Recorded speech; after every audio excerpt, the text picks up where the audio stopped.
Yo, what up, Tony? How's it going?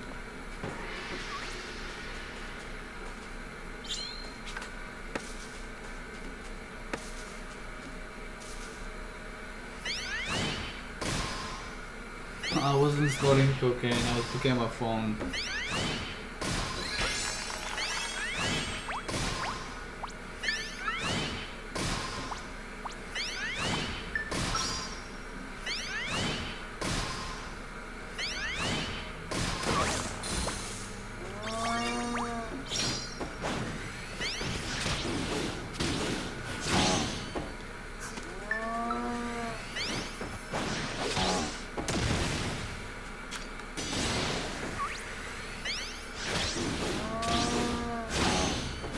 Yeah, Silver doesn't join often. He just comes when he can, and he said that YouTube is better viewing for him because it's on his phone.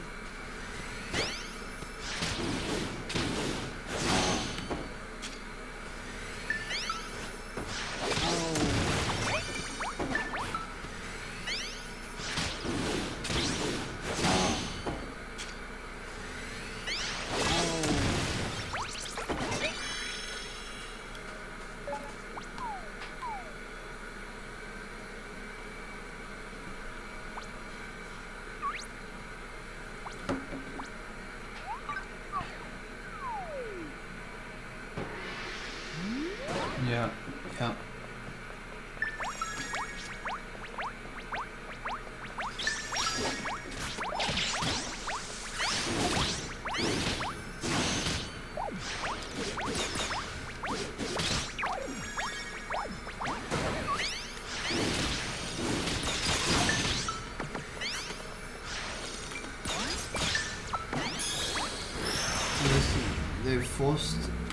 They fucking ruined the app. Now you're forced to watch someone as soon as you open the app. It's the same as it's similar to the website, because the website also blasts somebody's stream on your face at the top. But I don't know, it's better than the phone.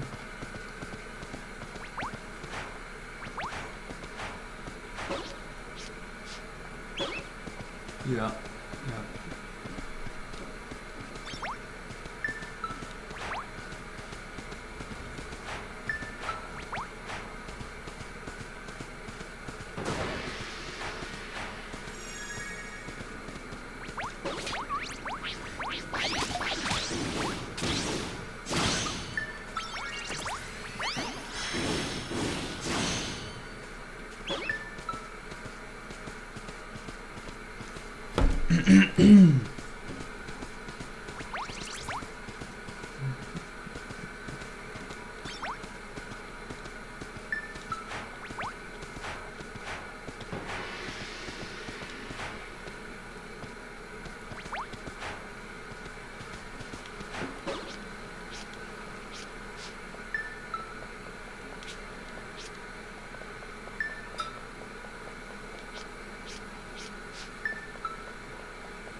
I wonder if you played with other Kiwis. What do you mean by that?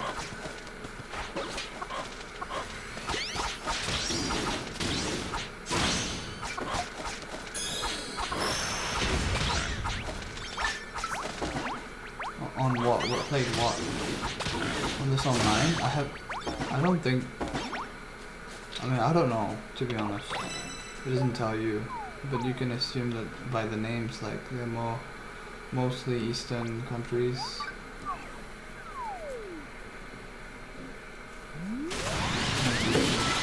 Whatever.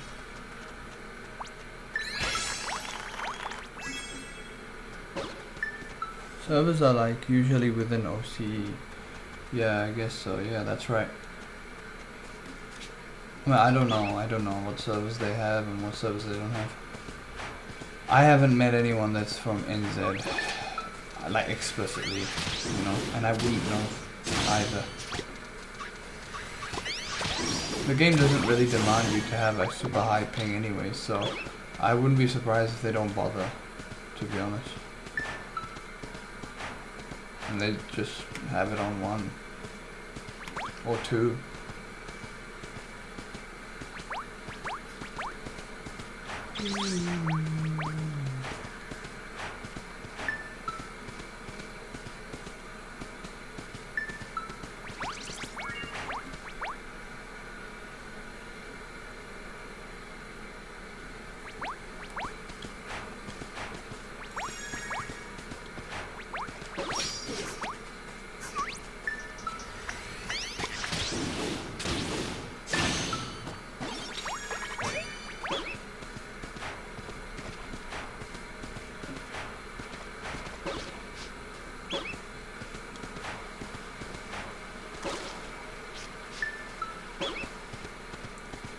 So, yeah, today was pretty rough, man.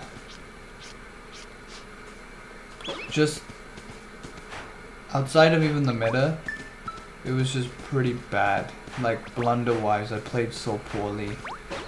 And honestly, it wasn't even the meta. I played one deck again. It was a really small turnout, to be honest. It was like 5 people, including me.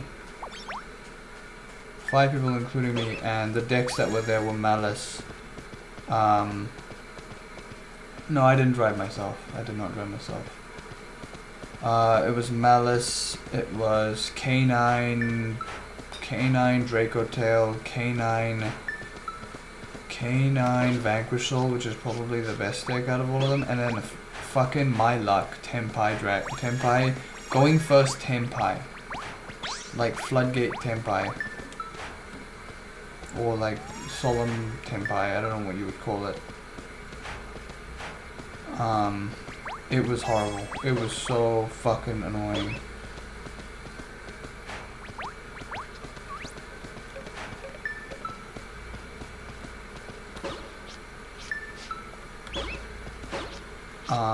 Yeah, that's what I'm saying. It was a big foreshadow yesterday, which is fucking lame. Yeah, we did talk about it, and I got fucking blasted. It is dead. The guy even admitted, yeah, I'm playing an old deck because I don't really have any other decks. And I was like, cool, man.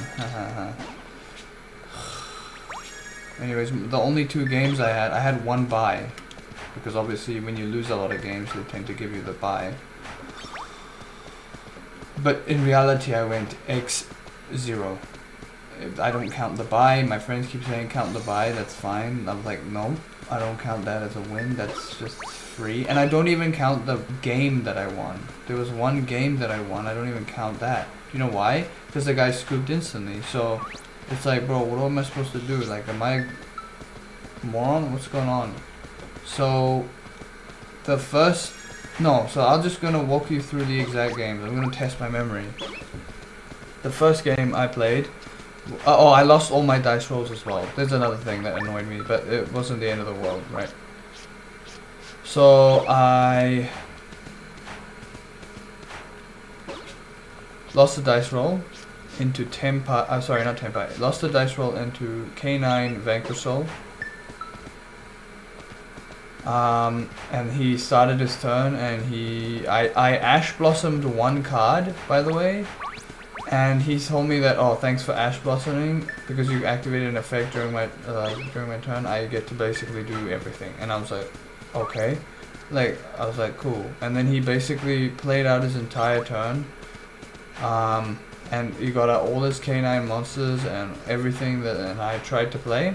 So I tried to, yeah, so I tried to play, there was no misplay there, I just lost flat out. I had a Rebellion, which was great. Activated a Rebellion. That was fine. Then I got Magnamut. Magnamut, I tried to target his guy in the graveyard. Then he chained in response to grab that guy from there, so I couldn't do anything there. Anyway, so I basically just lost. That first game I lost, and then game 2. Game 2 against him, I won. I was able to play through 1 hand trap, full combo, not full combo, one hand trap and go towards a very annoying board, which led to a deck lockdown which couldn't be destroyed, plus a series of hand traps that I had in my hand, and that was literally the only reason. That's why I don't even count it as a win, to be honest. He just saw deck lockdown and he said, and then he said he couldn't do anything, and then I was like, cool. And then no, this is game 2. I'm saying game 2. So game 1 I lost. Game 2 I won with deck lockdown going first. Game 3 I just lost because I can't do anything to that deck. I don't have enough tools in my box to deal with a deck that just doesn't care about any of my tools. He built his board. I wiped his back row with Duster, and then he has a card that allows you to look at your hand. When you activate an effect, it looks at your hand, and then it basically banishes it until the end phase. And he ripped out my thrust, so I couldn't clear the remaining board, and then he used the effect to rank up. He basically had a hand rip. He did it multiple times, bro. And it was just like, I don't know what the fuck to do, man. Do you think you would have been done better? I don't know if I would have done better. I don't think so, to be honest. Then, yeah, so game 3 I lost, and that was the game there. I was really frustrated. I was like, I could have won this if he didn't fucking look at my, like, if he didn't have that one situation. There was one small situation where it was like, you had this, I was so mad. I was like, in my head I was so mad. I didn't say it, but you know. There was 2 situations where he got to look at my hand, and then I'm basically playing with my hand open, and he gets to just view my hand and all that. Anyways, whatever, it doesn't matter. He ripped my hand, and is able to continuously look at it, which is the most annoying thing. And I had nothing. Like, what am I supposed to do? He stole one of my cards because he's got a card that steals. He stole one of my guys that could allow me to synchro summon. So he was able to look at my hand and be like, "Oh, so you don't have anything. If I steal this here, then you can't play the game." And I was like, "Well, yeah, no shit. Look at my hand, bro. Like, you can see my whole hand. So that's cool." So that happened. And then I went to round 2. Annoyed, but you know, it is what it is. Round 2 I went.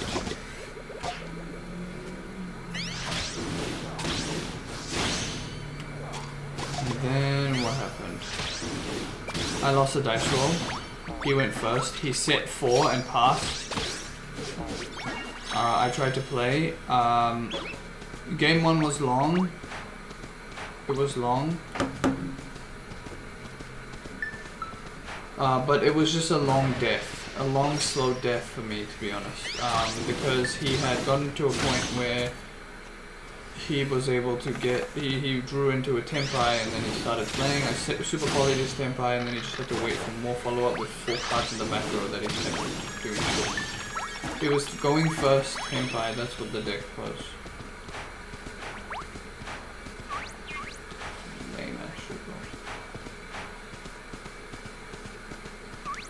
So I lost that game. It was a slow death, but I lost it. He was eventually able to OTK me because he stopped all my shit.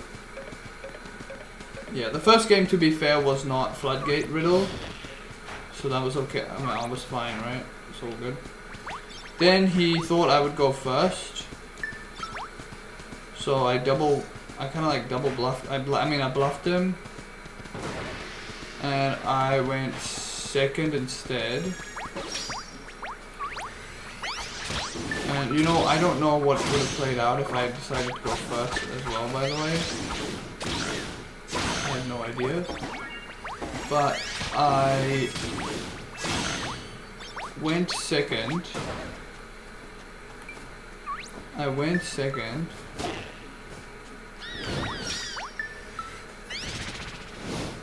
And what did I do?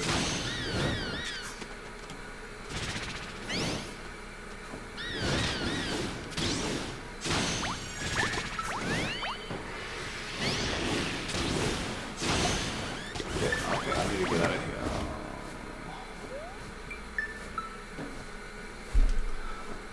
Went second, and I double evenly matched him. I was able to.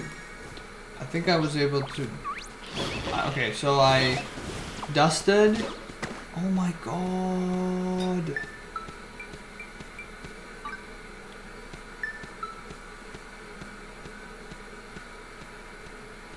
I dusted, evenly matched twice or something. Oh, I think I just evenly matched twice. So I entered battle, yeah, so I just entered battle, evenly matched once, he negated it with Solemn Judgment, evenly matched twice, it cleared the board, and he left one card there, and then what happened was, one second. And then what happened was, his last card, I created the board. What did I do?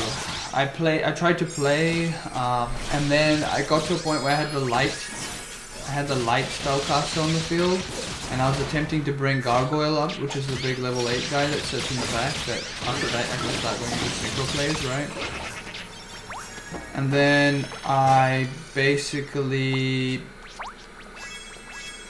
got trapped into a Gozen match. I think that's the card, the one where you can only have one attribute. And guess what? All my other attributes, including Gargoyle and the other one, is all darks. So I stuck with a light, and I could only play lights. And then his turn went by, and then it went to his turn, then he started stalling again, because obviously the floodgate is open, you don't care when I'm stuck with a light. He didn't bother even attacking, he just waited for his hand to appear. And then I blundered, and then, yeah, so I played, and then he revived my droll with his Ice Dragon's Prison, and while Gozen match was up, but I didn't my mind was not in the space of, oh, Gozen match is still up, so I can just leave the droll on the board and not redeclare attack, but I decided to attack through like a fucking moron. And I got punished, and then I lost. I also got punished for playing not risky, so I was playing risky all that day, all of today, and up until that point where I was like, oh, what is this unknown card? And then I didn't play risky, and I got punished because I basically could have killed him if I didn't. But Ice Dragon Prison came out, and then I had to go to the next phase and then fucking eat another turn, and then that turn came by, and I basically lost. So basically, it was like multiple blunders in the same fucking game, and I lost. And then that was it. And then I got a bye, and it was all my fault. Basically, it was all my fault. That was just poor gameplay. It was just poor gameplay. Poor gameplay, and just a poor performing. Poor performance entirely. Very, very frustrating.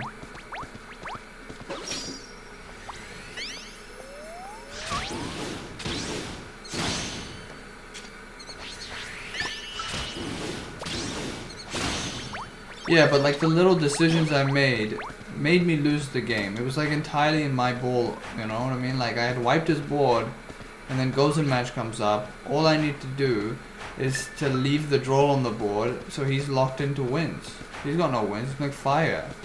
I'm just a fucking moron. All I had to do was leave that there, build my hand, then clear that, and build enough bodies on the field to OTK him, because he cleared my light guy at some point, I believe, and then I brought out dark guys out, and then I still couldn't be able to do anything because I didn't have tuners. No, anyways, it was just a bad game.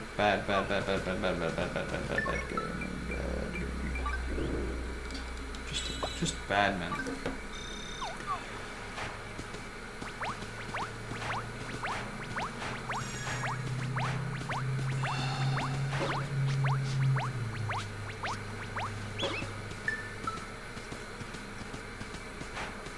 Get the comeback next week. I don't think I'm going back next week. I don't think they have OTS championships every weekend.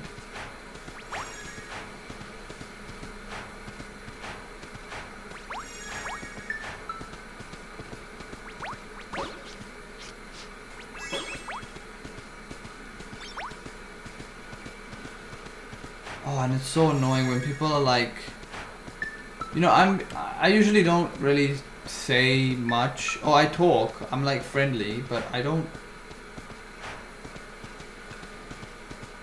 rub anything in. You know, if I'm doing really well, it's like I don't try to like, I just try and get the game done with. You know what I mean? I'm like, okay, I see the combo and I just play, and I don't say like, oh, and it's like, no, nobody's shocked. They're all mates, you know what I mean? Like, they're all friendly. It was just casual. Like, it felt pretty casual. It wasn't like OTS. Like, all of them I knew, except for one person with the Tenpai.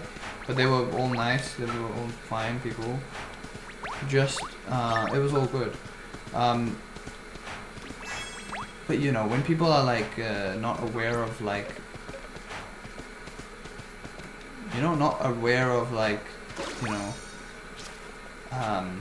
It's like Pirate Software when he let those people die in WoW, and then he's like, it wasn't my fault, bro. When in that moment, I think you should have enough EQ to realize that, hey, listen, maybe, okay, sure, maybe it's not your fault, but at least you should probably not start arguing, and you know the characters are dead. You should probably just like chill and just be like, yeah, I fucked up, you know, like, oh well, blah blah blah.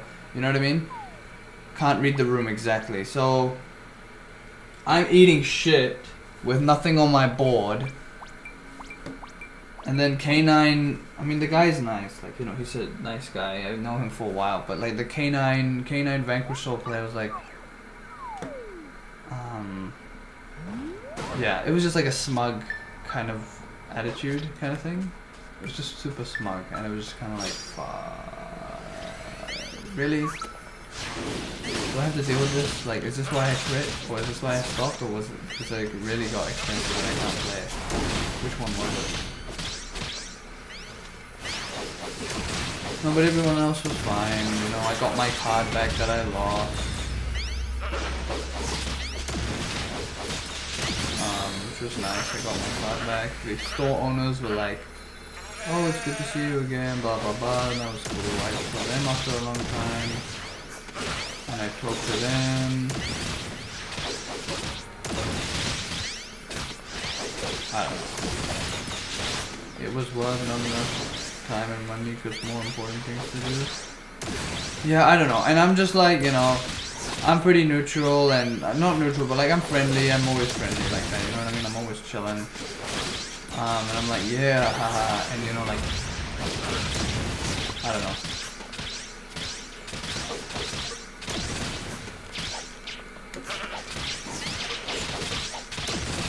They're out here. Oh shit, I also got my card packs. I should probably open them up with my partner.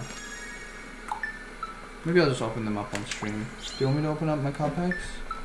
Oh, and to make it even, the wounds even worse, like salt in the wounds, my friend was being a little bit smug today, playing Vanquish Soul K9. He got, from the OTS packs, he got 2 ultis. He got ulti Blue Eyes White Dragon, which was like the most chase ulti in that entire fucking OTS pack. And then he got another Dark Fusion, which was one that he wanted because he plays Heroes or some bullshit like that. It's like, the universe is like punishing me? Have I done something wrong? Or am I just, is it just letting me know that I'm fucking stupid or something? I don't know. But it was super frustrating.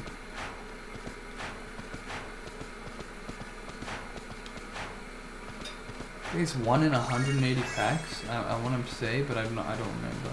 Or was it not 1 in 180? Maybe it's a 1 in 50 packs. Or sorry, 3 in 50, depending on how many that were remaining. I don't know. I think it's time to quit. Yeah, is what it's telling you. Yeah, maybe. I don't know.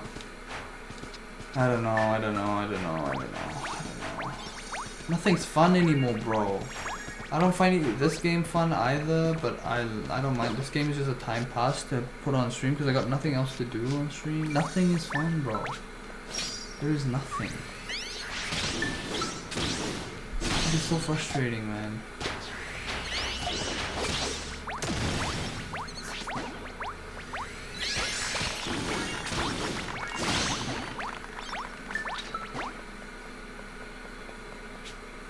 I don't enjoy intellectual work. I feel like I need to do it because I don't have anything. I mean, I do enjoy it. I do like it. To be fair, I do like doing it. Okay, it's not like I'm always like keen to like, oh, that's how it works. I like that, but I'm late. That I feel like that should have come way beforehand, and it's fucking annoying me, dude. It's annoying me to oblivion. It's really pissing me off. It's really tilting me, man. Yeah, I do like it. I do like it. I do like it. I like it. But I can't do it on stream. Because it's embarrassing to do that shit on stream. Because I feel like a moron on stream. I would do that for hours if I could. I'd be just sitting there quietly reading or something, and I wouldn't even interact with chat much. I'd just read and talk, and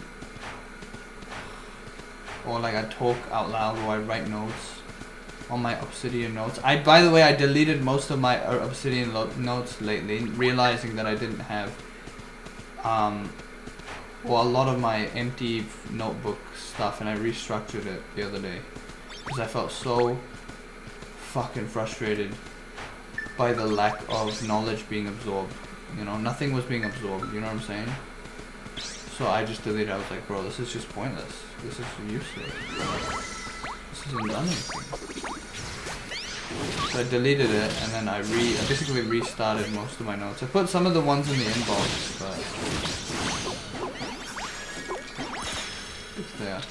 But it felt like nothing. I didn't know anything. It was just there to show. You know what I mean? Like, that's it. Super annoying. Super fucking annoying.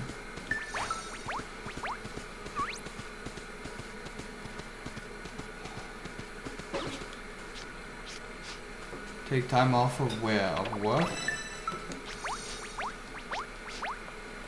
I feel like I'm chilling out all the time. That's the problem. And I can't I don't know. Maybe I don't know. It's like the slowness in the progress that feels like I'm chilling out. There's just not enough for me to see. I don't know.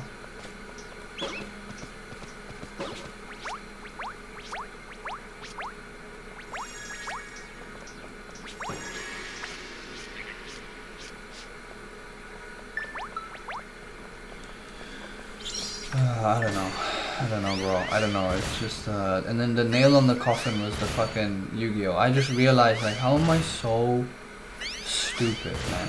These are like, if you break this game down, it truly is just a series of logic puzzles, which I should have enough experience to understand, but I don't.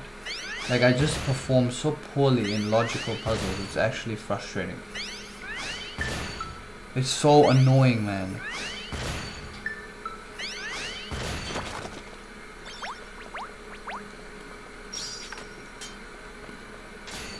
Anyways.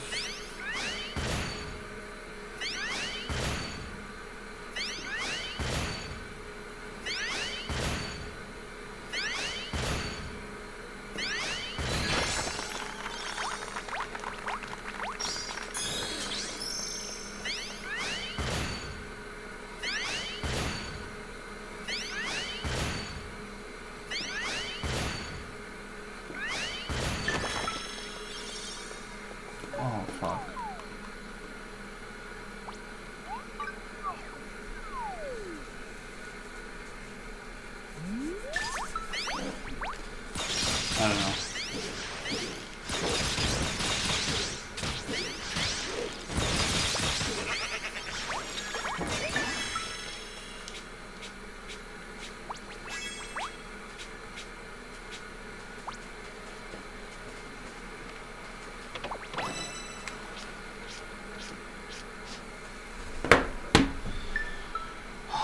It's just fucking annoying. Do you want to watch a video on Yu-Gi-Oh's new time rules though? It's pretty funny. Is it the game theory video? I think I watched a bit of it. I wasn't really interested.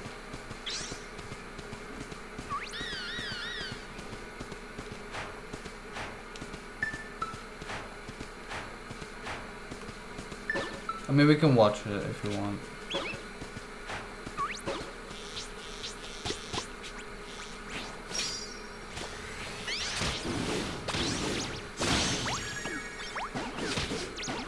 I haven't watched like the whole thing. I only watched like the first part, and I couldn't watch it. I was like, have you watched it though, or if you've watched it already, I don't know if there's a point to watch it. Do you want to watch it again?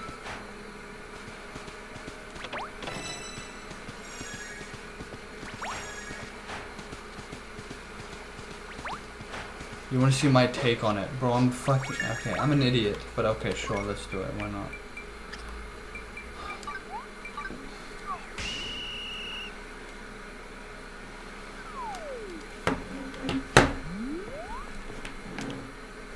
Not as much as these devs. Yeah, maybe.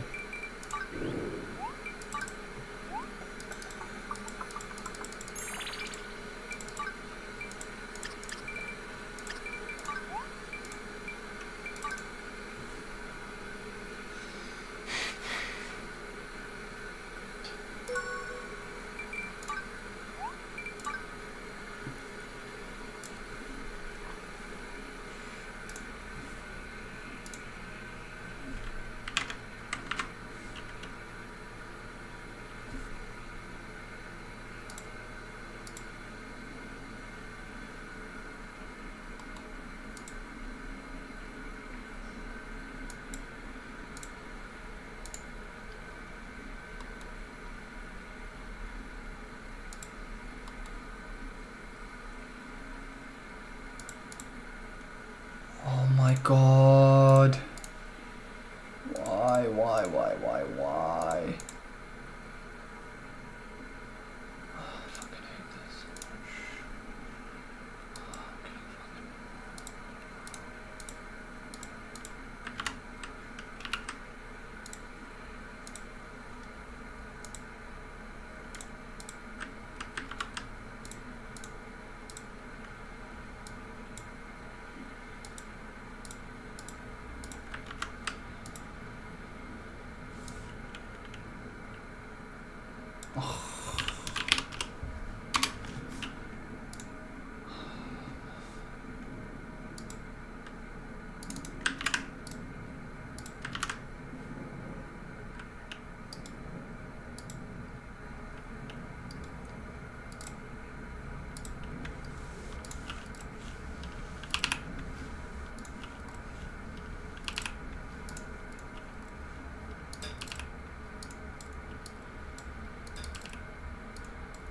I don't know, Tony. I don't know if you've watched that, to be honest. I don't know, Tony. I don't know if you've watched. Why am I talking in the background now? I don't know, Tony. I don't know. Why am I talking in the background now? I don't know, Tony. I don't know. Why am I talking in the background now? I don't know, Tony. I don't know. Why am I... Oh, man.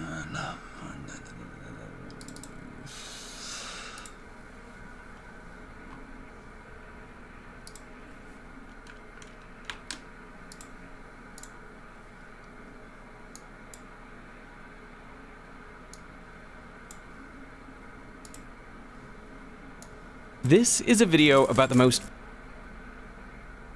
famous problem in game theory.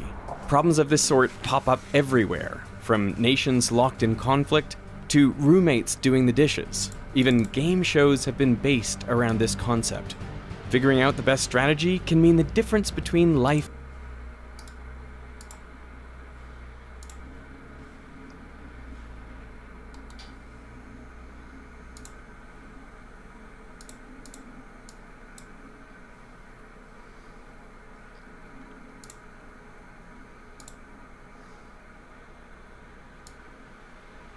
I don't know if YouTube will let me watch this, by the way. They might get mad at me for doing so.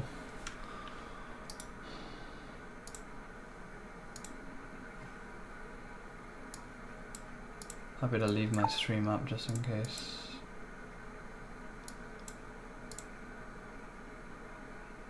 Alright.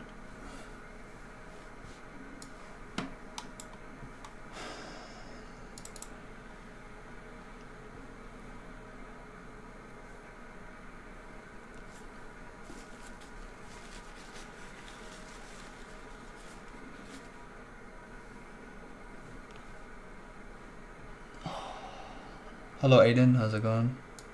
We're watching a video now. This is a video about the most famous problem in game theory. Problems of this sort pop up everywhere, from nations locked in conflict to roommates doing the dishes. Even game shows have been based around this concept. Figuring out the best strategy can mean the difference between life and death, war and peace, flourishing and the destruction of the planet. And in the mechanics of this game, we may find the very source of one of the most unexpected phenomena in nature: cooperation. On the 3rd of September 1949, an American weather monitoring plane collected air samples over Japan. In those samples, they found traces of radioactive material. The Navy quickly collected and tested rainwater samples from their ships and bases all over the world. They also detected small amounts of cerium-141. Just give me a second.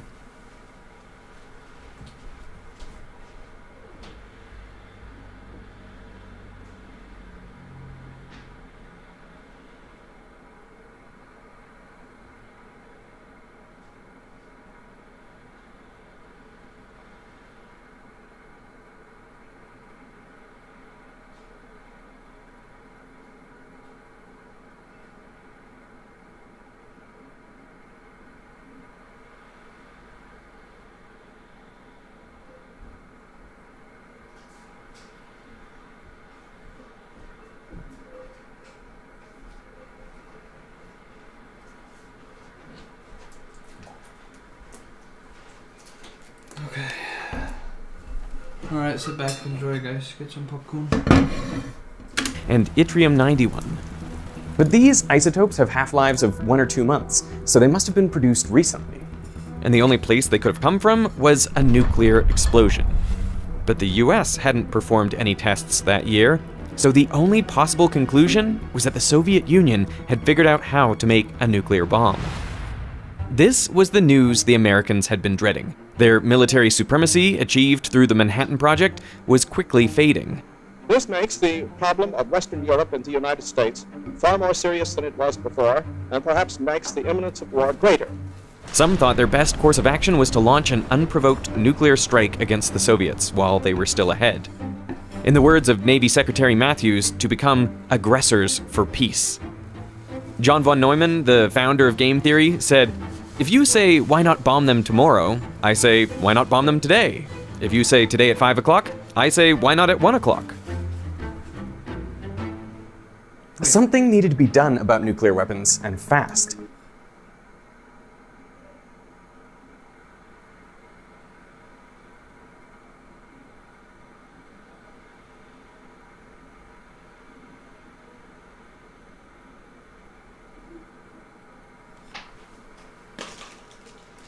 Isn't the von Neumann the same guy who came up? Maybe not. But what? In 1950, the RAND Corporation, a US-based think tank, was studying this question, and as part of this research, they turned to game theory. That same year, 2 mathematicians at RAND had invented a new game, one which, unbeknownst to them at the time, closely resembled the US-Soviet conflict. This game is now known as the Prisoner's Dilemma, so let's play a game. A banker with a chest full of gold coins invites you and another player to play against each other. You each get 2 choices. You can cooperate, or you can defect. If you both cooperate, you each get 3 coins. If one of you cooperates but the other defects, then the one who defected gets 5 coins and the other gets nothing. And if you both defect, then you each get a coin. The goal of the game is simple: can defect. If you both cooperate, you each get 3 coins. If one of you cooperates but the other defects, then the one who defected gets 5 coins and the other gets nothing. And if you both defect, then you each get a coin. The goal of the game is simple: to get as many coins as you can. So, what would you do? Suppose your opponent cooperates, then you could also cooperate and get 3 coins. Or you could defect and get 5 coins instead, so you are better off defecting. But what if your opponent defects instead? Well, you could cooperate and get no coins, or you could defect and at least get 1 coin. So no matter what your opponent does, your best option is always to defect. Now, if your opponent is also rational, they will reach the same conclusion and therefore also defect. As a result, when you both act rationally, you both end up in the suboptimal situation, getting 1 coin each, when you could have gotten 3 instead. In the case of the US and Soviet Union, this led both countries to develop huge nuclear arsenals of tens of thousands of nuclear weapons each, more than enough to destroy each other many times over. But since both countries had nukes, neither could use them. And both countries spent around $10 trillion developing these weapons. Both would have been better off if they had cooperated and agreed not to develop this technology further.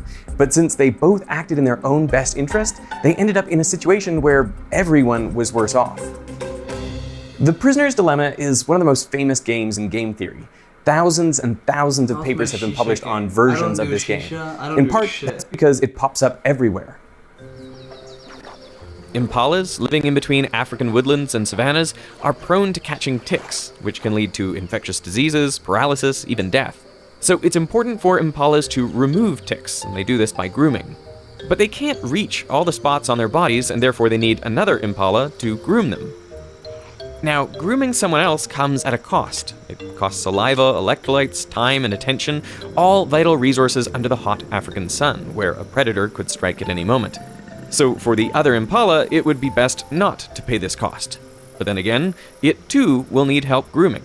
So all impalas face a choice. Should they groom each other or not? In other words, should they cooperate or defect? Well, if they only interact once, then the rational solution is always to defect. That other impala is never going to help you, so why bother? But the thing about a lot of problems is that they're not a single prisoner's dilemma. Impalas see each other day after day, and the same situation keeps happening over and over again. So that changes the problem. Because instead of playing the prisoner's dilemma just once, you're now playing it many, many times. And if I defect now, then my opponent will know that I defected, and they can use that against me in the future. So what is the best strategy in this repeated game? That is what Robert Axelrod, a political scientist, wanted to find out. So in 1980, he decided to hold a computer tournament. He invited some of the world's leading game theorists from many different subjects to submit computer programs that would play each other. Axelrod called these programs strategies. Each strategy would face off against every other strategy and against a copy of itself. And each matchup would go for 200 rounds. That's important, and we'll come back to it. Now, Axelrod used points instead of coins, but the payoffs were the same. The goal of the tournament was to win as many points as possible, and in the end, the whole tournament was repeated 5 times over to ensure the success was robust and not just a fluke. Axelrod gave an example of a simple strategy. It would start each game by cooperating and only defect after its opponent had defected twice in a row. In total, Axelrod received 14 strategies, and he added a 15th called Random, which just randomly cooperates or defects 50% of the time. All strategies were loaded onto a single computer where they faced off against each other. One of the strategies was called Friedman. It starts off by cooperating, but if its opponent defects just once, it will keep defecting for the remainder of the game. Another strategy was called Joss. It also starts... Okay, what am I posing for? Namaste, how's it going? What would I do?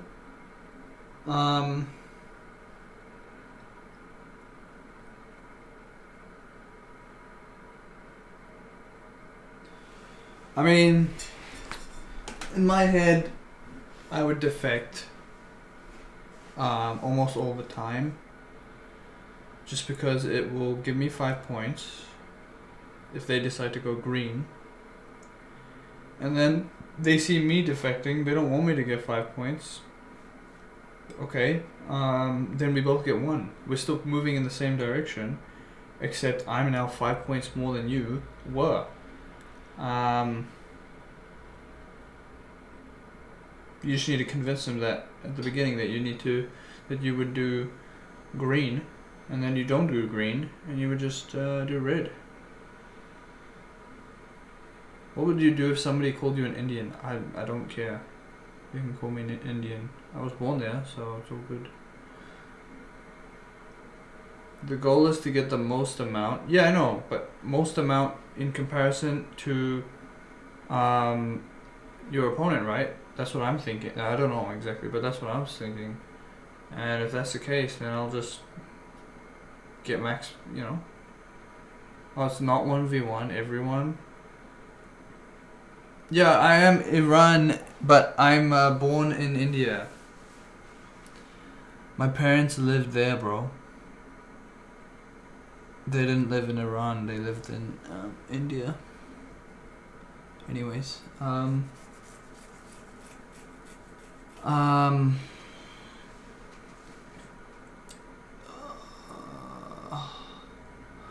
if I'm versing everyone, I would have to say.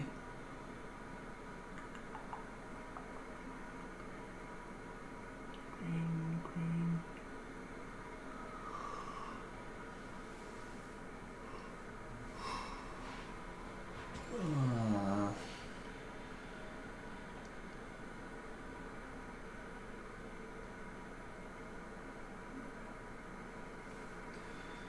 Okay, are we allowed to negotiate, or is this not like a negotiation type of thing? Like, hey, listen, talk to me, or is it just... If I talk to them, I'm just gonna convince them all the way up to the end. You have one code and they have to let it ride. Oh, so you're saying, oh, okay, so it's just a program?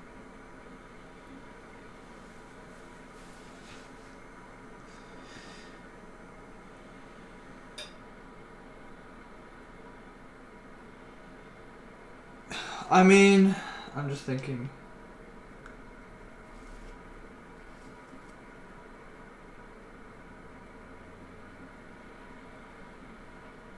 I can see what opponent does.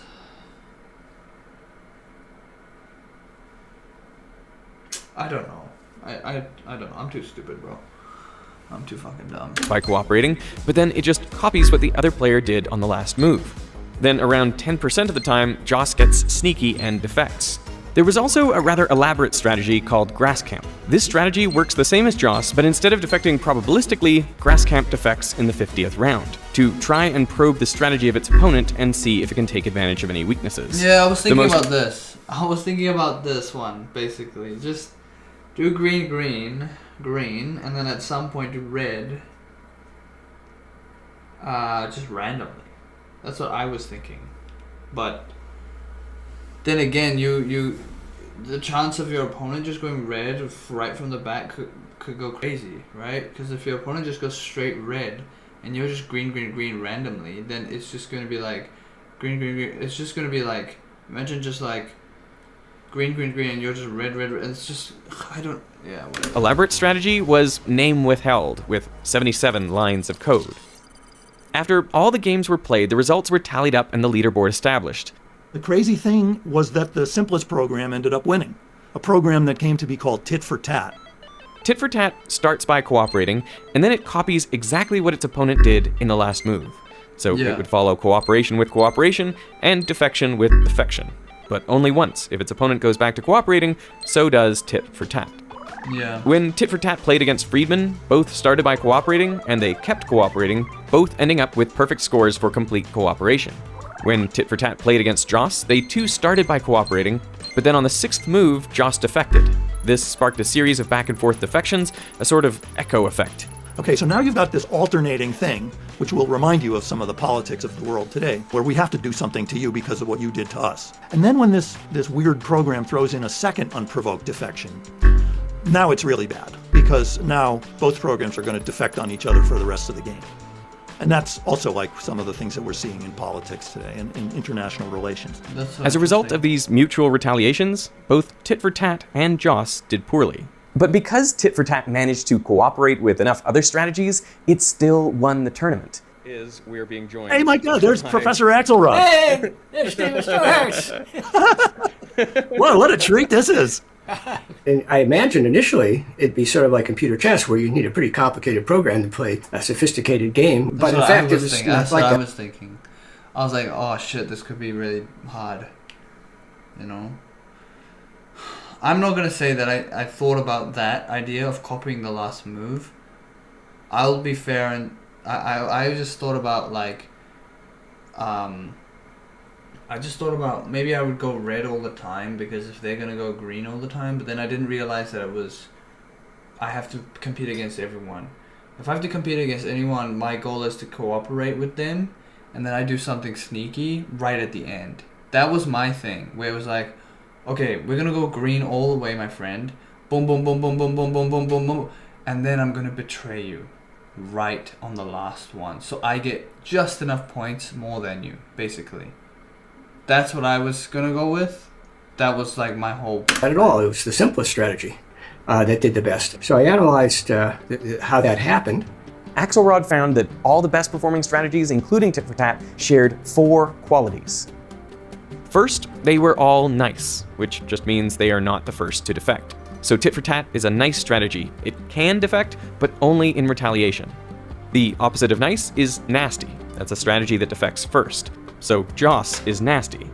Out of the 15 strategies in the tournament, 8 were nice and 7 nasty.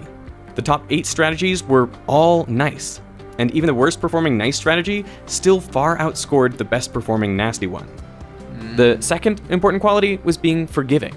A forgiving strategy is one that can retaliate, but it doesn't hold a grudge. So Tit for Tat is a forgiving strategy. It retaliates when its opponent defects, but it doesn't let defections from before the last round influence its current decisions. Yeah. Friedman, on the other hand, is maximally unforgiving. After the first defection, Yeah. just from the opponent would defect for the rest of the game. Okay, that's it. No mercy. And that might feel good to do, but it doesn't end up working out well in the long run. This conclusion, that it pays to be nice and forgiving, came as a shock to the experts. Many had tried to be tricky and create subtle, nasty strategies to beat their opponent and eke out an advantage, but they all failed. Instead, in this tournament, nice guys finished first. Okay, let me think. Do we know how many rounds there were? We do. They told us there was 200 rounds or something. Right? Or did they know that beforehand? Because I'm not joking. I would have just done, okay, green. Let's just go green. And just go green. Like, let's just go green. And let's just defect at the end. We'll agree to go green together and then just defect it right at the end. But then I don't know. Now, Maybe that Tit for could've Tat done is good. quite I don't forgiving, know. but it's possible to be even more forgiving. Axelrod's sample strategy I only think at this defects point after they its know. opponent Oh. defected twice in a row. It was Tit for 2 tats. Now, that might sound overly generous, but when Axelrod ran the numbers, he found that if anyone had submitted the sample strategy, they would have won the tournament. Wait, what? Now, that might only Tat is quite forgiving, but it's possible to be even more forgiving. Axelrod's sample strategy only defects after its opponent defected twice in a row. It was Tit for 2 tats. Now, that might sound overly generous, but when Axelrod ran the numbers, he found that if anyone had submitted the sample strategy, they would have won the tournament. I mean, it's so clever. There's so many layers to this story. After Axelrod published his analysis of what happened, or circulated it among these game theorists, he said, now that we all know what worked well, let's try again. So he announced a second tournament where everything would be the same except for one change, the number of rounds per game. See, in the first tournament, each game lasted precisely 200 rounds. And that is important, because if you know when the last round is, then there's no reason to cooperate in that round. Yeah, so you're better off true. defecting. Of course, what I your said. opponent should reason the same, and so they should also defect in the last round. But if you both anticipate defection in the last round, then there's no reason for you to cooperate in the second to last round, or the round before that, or before that, and so on all the way to the very first round. And so in Axelrod's tournament, it was a very important thing that the players didn't know exactly how long they were going to be playing. They knew on average it would be 200 rounds, but there was a random number generator that prevented them from knowing with certainty. Yeah, if you're not sure when it ends, then you have to kind of keep cooperating because it might keep going and you might need That's them on your right. side. Yeah. For this second tournament, Axelrod received 62 entries and again added random. The contestants had gotten the results and analysis from the first tournament and could use this information to their advantage. This created 2 camps. Some thought that clearly being nice and forgiving were winning qualities, so they submitted nice and forgiving strategies. One even submitted Tit for 2 tats. The second camp anticipated that others would be nice and extra forgiving, and therefore they submitted nasty strategies to try to take advantage of those that were extra forgiving. Yeah. It's One such basically, strategy was called Tester. This is basically the idea of anti-meta in video games and card games. It would defect on the first move to see how its opponent reacted. If it retaliated, Tester would apologize and play tit for tat for the remainder of the game. If it didn't retaliate, Hester would defect every other move after that. But again, being nasty didn't pay. And once again, tit for tat was the most effective. Nice strategies again did much better. In the top 15, only one was not nice. Similarly, in the bottom 15, only one was not nasty. Friedman. After the second tournament, Axelrod identified the other qualities that distinguished the better performing strategies. The third is being retaliatory, which means if your opponent defects, strike back immediately. Don't be a pushover. Always cooperate is a total pushover, and so it's very easy to take advantage of. Tit for tat, on the other hand, is very hard to take advantage of. The last quality that Axelrod identified is being clear. Programs that were too opaque, that were too similar to a random program, you couldn't figure them out because they were so complicated. It was very hard to establish any pattern of trust with a program like that because you couldn't figure out what it was doing. Not you, I mean the other programs it was playing couldn't figure them out. And so they would end up more or less defaulting to thinking every turn is like the last time I'm going to see you, so I might as well defect. What to me is mind-blowing about this is that these four principles, being nice, forgiving, provocable, and clear, is a lot like the morality that has evolved around the world that is often summarized as an eye for an eye. It's not Christianity, by the way. It's not turn the other cheek philosophy. It's some older philosophy. What's interesting is that while Tit for Two Tats would have won the first tournament, it only came 24th in the second tournament. This highlights an important fact. In the repeated prisoner's dilemma, there is no single best strategy. The strategy that performs best always depends on the other strategies it's interacting with. For example, if you put Tit for Tat in an environment with only the ultimate bullies of always defect, then Tit for Tat comes in last. True. I wanted to see whether, for example, the tit for tat did well because it did well with really stupid rules that didn't do well at all themselves, that basically took advantage of people. So he ran a simulation where successful strategies in one generation would see their numbers grow, and unsuccessful ones would see their numbers drop. In this simulation, the worst performing strategies quickly shrink and go extinct, while the top performing strategies become more common. Harrington, the only nasty strategy in the top 15, first grew quickly, but then as the strategies it was preying on went extinct, Harrington's numbers also quickly dropped. This shows a main benefit of this simulation because it tests how well a strategy does with other successful strategies. After 1,000 generations, the proportions are mostly stable, and only nice strategies survive. Again, Tit for Tat comes out on top, representing 14.5% of the total population. Now, this process may sound similar to evolution, but there is a subtle difference, which is that in this case there are no mutations, so it's actually an ecological simulation. But what if the world you started in was different? Imagine a world that is a really nasty place to live, more or less populated with players that always defect. This wants me to create like little simulations, the game of life. Not the game of life. Is it the game of life? Conway's Game of Life. Have you seen that before? I love that shit. That's one of my favorite programs ever. I built it one time. It's so cool. Anyways. Except there's a little cluster of tit-for-tat players that live in some kind of nucleus. And they get to play with each other a lot because they're geographically... It's also called cellular automata. That's one of my favorite things ever. They're like, it reminds me of like how... It's really weird. I'll go back a bit because I wasn't listening, but it's like the program feels alive. It's like fractal programs as well, when they generate images of fractals and they continuously do that. It's very interesting. If you're interested, Wikipedia, cellular automata, or Conway's Game of Life. It's the same thing, but it'll explain the rule sets, and then it will indicate what it's like cells. It's like so cool. More or less populated with players that always defect. Except there's a little cluster of tit-for-tat players that live in some kind of nucleus. And they get to play with each other a lot. It's a little cluster, really nasty place to live, more or less populated with players that always defect. Except there's a little cluster of tit-for-tat players that live in some kind of nucleus. And they get to play with each other a lot because they're geographically sequestered. They will start building up a lot of points, and also, because that translates into offspring, they'll start to take over the population. So, in fact, Axelrod showed that a little island of cooperation can emerge, and spread and eventually will take over the world, which is fantastic. How can cooperation emerge in a population of players who are self-interested, who are not trying to be good because they're good-hearted? You don't have to be altruistic. You could be looking out for number one for yourself and your own interests, and yet cooperation can still emerge.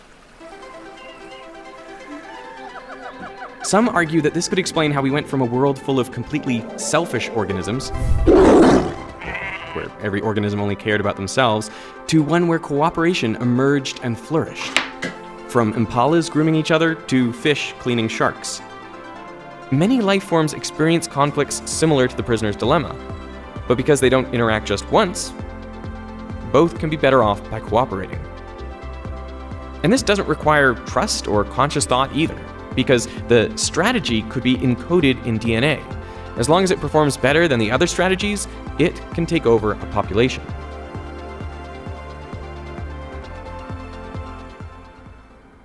Axelrod's insights were applied to areas like evolutionary biology and international conflicts. But there was one aspect that his original tournaments didn't cover.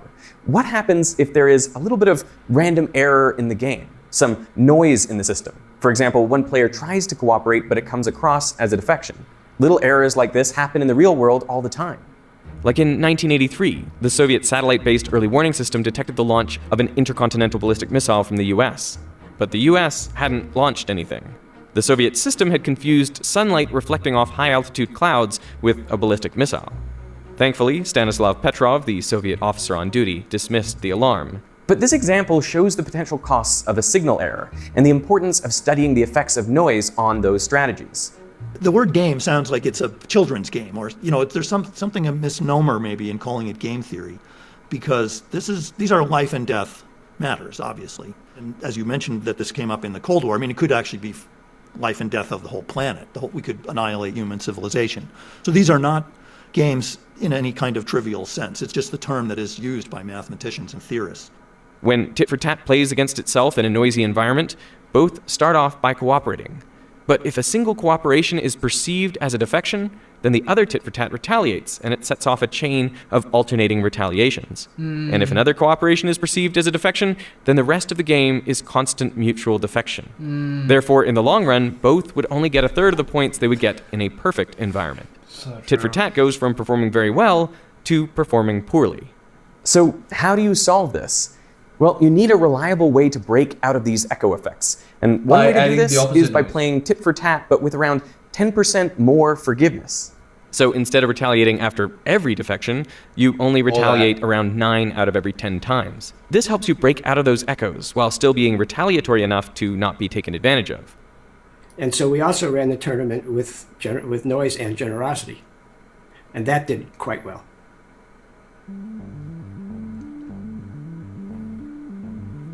My favorite example is tit for tat does really well, but it could never do better than the player it's playing with. I mean, think about it. By design, all they can do is lose or draw. And yet, when the results of all interactions are tallied up, they come out ahead of all other strategies. Similarly, Always Defect can never lose a game. It can only draw or win. But overall, it performs extremely poorly. This highlights a common misconception, because for many people when they think about winning, they think they need to beat the other person. In games like chess or poker, this is true, since one person's gain is necessarily another person's loss, so these games are zero-sum. But most of life is not zero-sum. To win, you don't need to get your reward from the other player. Instead, you can get it from the banker. Only in real life, the banker is the world. It is literally everything around you. It is just up to us to find those win-win situations and then work together to unlock those rewards. Cooperation pays, even among rivals. From 1950 to 1986, the US and Soviet Union had trouble cooperating, and both kept developing nukes. But then, from the late 80s onwards, they started reducing their nuclear stockpiles. They too had learned how to resolve conflict. Rather than making an agreement to abolish all nuclear arms at once and essentially turning it into a single prisoner's dilemma, they would disarm slowly, a small number of nukes each year, and then they'd check each other to see that they had both cooperated, and then repeat the year after, and the year after that, all along checking to ensure mutual cooperation. In the more than 40 years since Axelrod's tournaments, researchers have continued to study which strategies perform best in a variety of environments. In doing so, they varied everything from payoff structures to strategies to errors and more. Some even allowed the strategies to mutate. While tit for tat or generous tit for tat doesn't always come out on top, Axelrod's main takeaways still hold. Be nice, forgiving, but don't be a pushover. Can I ask you, why did Anatole Rappaport submit tit for tat? Well, the reason was because I asked him to. and he wrote saying, yeah, I'm willing to do that, but I just want to be clear that I'm not sure that this is really such a good idea. He was a peace researcher, and I think his own inclinations were to be much more forgiving and maybe and not be so provocable. What I find fascinating is that one of the main things that sets life apart from non-living things is that life gets to make decisions. We get to make choices that don't only change our future, but also the future of those we interact with. See, in the short term, it is often the environment that shapes the player, that determines who does well, but in the long run, it is the players that shape the environment. So let's play a game, the game of life, and make your choices wisely, because their impact may reach further than you think. Nice. That was a good video.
Anyways, that was good. That was good. Do you guys want to see what I'm... No, I'm just kidding, okay.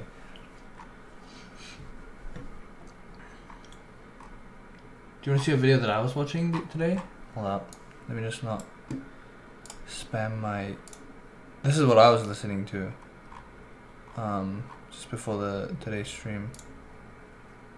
It's gonna be the most boring thing ever. I've been told that the worst thing that can happen as a developer is to have your code This is crash what I was in listening to. production. It's the most boring thing, but I find it interesting. I've been told that the worst thing that can happen as a developer is to have your code crash in production. But what if your production environment... What's the title? How NASA writes space-proof code is what it says. I've been told that the worst thing that can happen as a developer is to have your code crash in production. But what if your production environment is in space? Space is in the universe. A null pointer dereference or a use after free sends your satellite hurtling into the ether with no way to control it. To avoid this, NASA has a set of rules centered around making their code easy to statically analyze. The rules I'm going to talk about are actually derived from a set of 10 rules that NASA has, referred to as the Power of 10.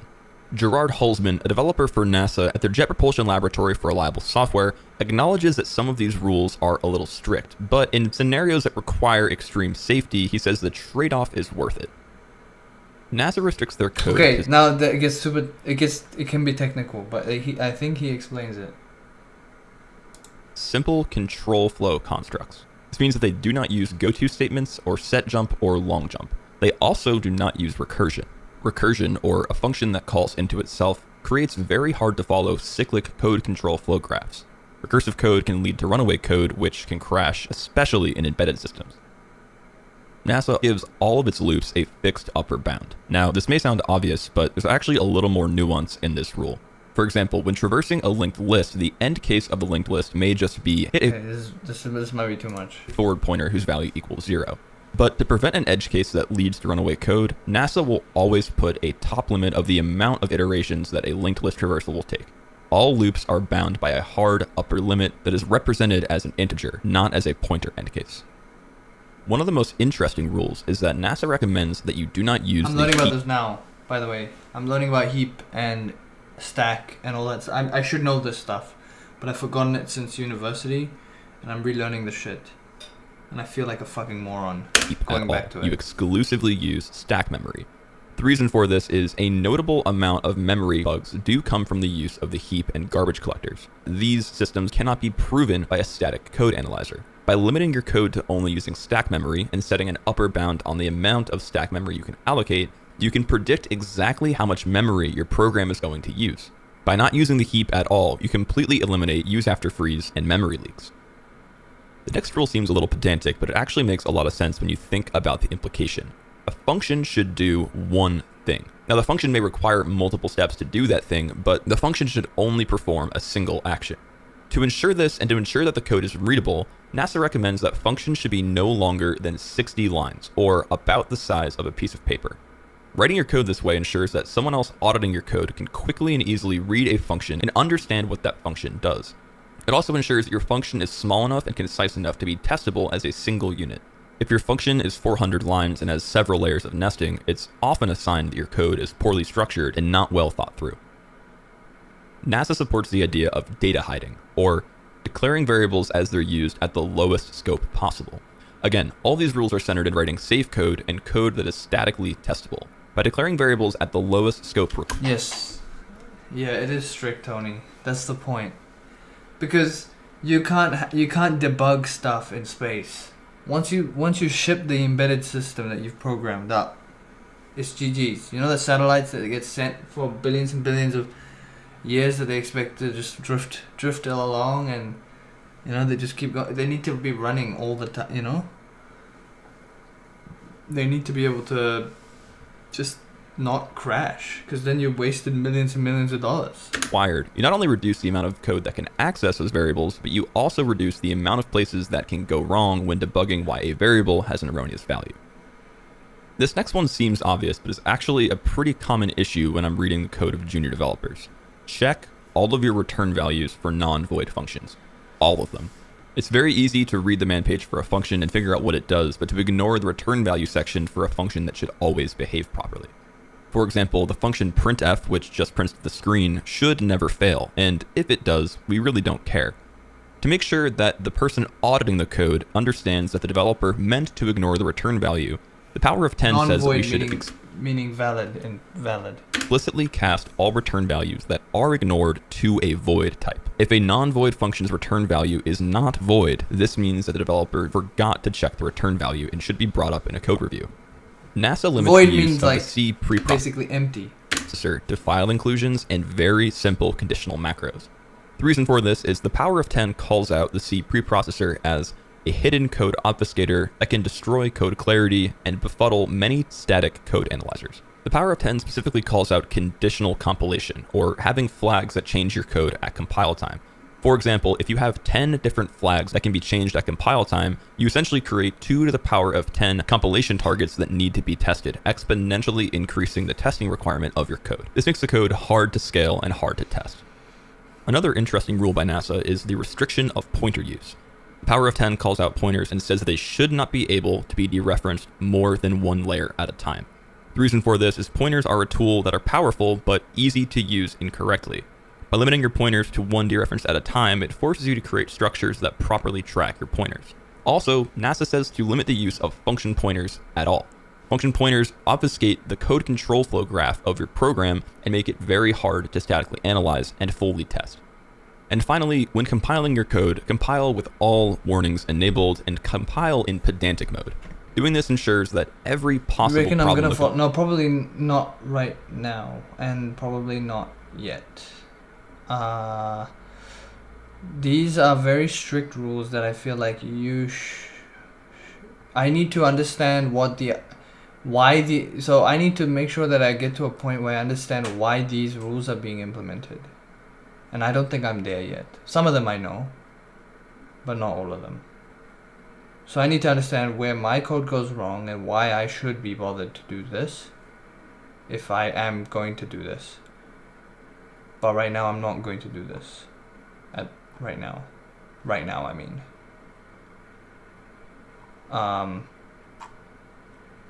Just because I don't know.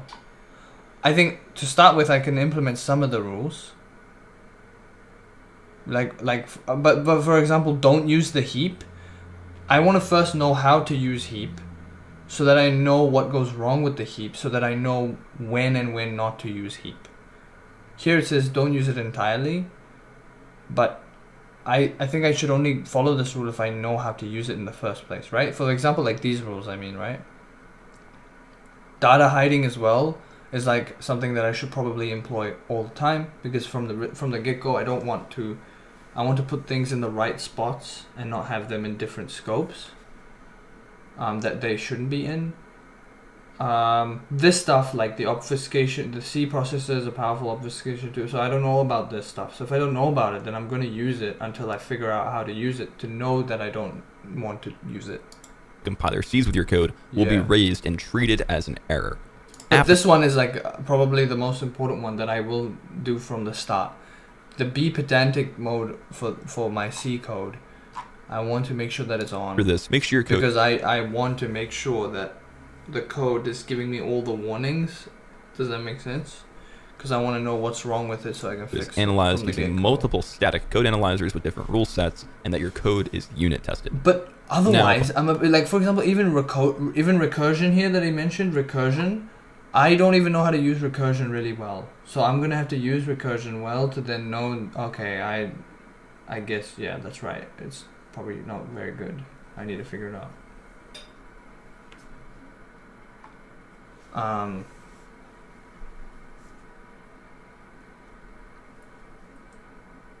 Yeah. Can't let any cracks slip. True. No, but like one thing that I want to think about, you know, when I think about like coding games and things like that, like think about it, Tony, when you were a kid and you received a PlayStation 1 game, or if you did have a PlayStation 1, I didn't, I had a PlayStation 2, but when I received a PlayStation 2 game like Ratchet and Clank or so on and so forth, the games were not, they barely had any bugs. I mean, sure, they had a lot of testers, but now I feel like games just go on open testing or whatever, the open source, like really early, and you can already see that the game is kind of like not there yet, and they have bugs and things like that is quite common, and I don't know what it is, to be honest. It's probably the idea of releasing the game really early and then using the testers as the audience as the testers, and then that's maybe the same situation that they had back then, but obviously they hired testers and they did it all internally and we don't get to see those cracks. But anyways, that's what I'm saying. Like when you go back in time, like games barely had any code. The code that you release out there, there's no patch in that shit. You know, if there's something wrong, there's something wrong. And anyways, and that's why I found this one interesting that I watched. Anyways, that's it from me. I'm gonna have to go now because I want to go do some of this stuff actually right now. So I'll catch you around. I'll see you later. Have a good Saturday. I'm gonna go. Take care. You too, man. Have a good one. Bye bye. Yeah, no worries. It was fun. Thanks. See ya.